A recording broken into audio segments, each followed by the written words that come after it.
2008, je participais à mon premier Vendée Globe. J'avais récupéré le bateau d'Yves Parlier qui s'appelait Aquitaine Innovation à l'époque. Et c'est vrai que dans la tête, j'avais l'idée d'essayer de trouver des solutions sur les énergies. La première des raisons était d'avoir multiplié les solutions pour faire de l'énergie à bord du bateau. Et la deuxième raison était d'alléger mon bateau en poids et de faire parler du projet. Donc avec mon associé Mathieu, on a planché sur le développement des hydrogénérateurs. En fait, une petite turbine électrique, comme une dynamo sur une roue de vélo. Et dès qu'on la met dans l'eau, une hélice tourne et produit de l'électricité que l'on transforme en courant continu pour alimenter les batteries. Donc l'idée, elle est venue de là, de faire le tour du monde sans énergie fossile à bord du bateau. C'est vrai qu'on a des bateaux IMOCA qui sont de plus en plus énergivores. Pour un tour du monde, on a embarqué énormément de systèmes de télécommunications, nos pilotes automatiques, on a des centrales inertielles, beaucoup d'informatique, d'électronique.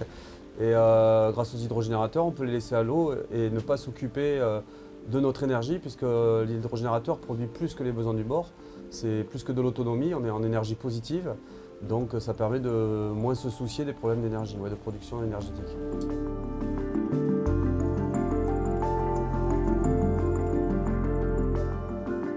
Lorsque j'ai besoin d'énergie, depuis l'intérieur de mon bateau, avec ces deux bouts, je peux gérer la mise à l'eau.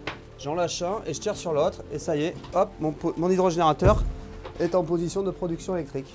Et lorsqu'il y a assez d'énergie, à l'inverse, je tire sur le bout noir et hop, on le voit sortir de l'eau et je le remonte.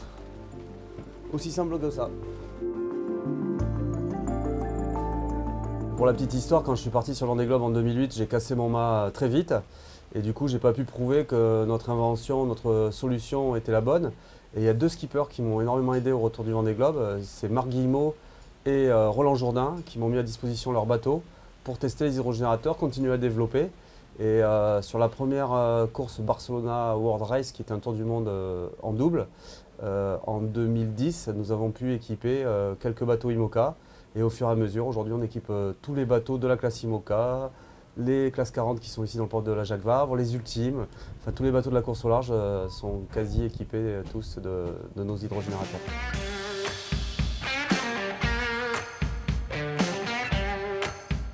Pendant les courses, parfois, c'est arrivé qu'un coureur m'appelle en me disant qu'il avait quelques soucis sur son hydrogénérateur et comment je pouvais le dépanner. Et même si c'était un concurrent, c'était marrant de faire du SAV en mer.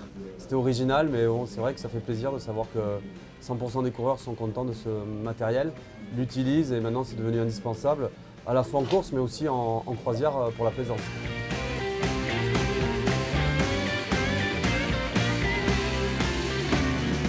Qu'en penses-tu des hydrogénérateurs par rapport à la consommation du bateau? Est-ce qu'ils arrivent à couvrir tous les besoins d'énergie?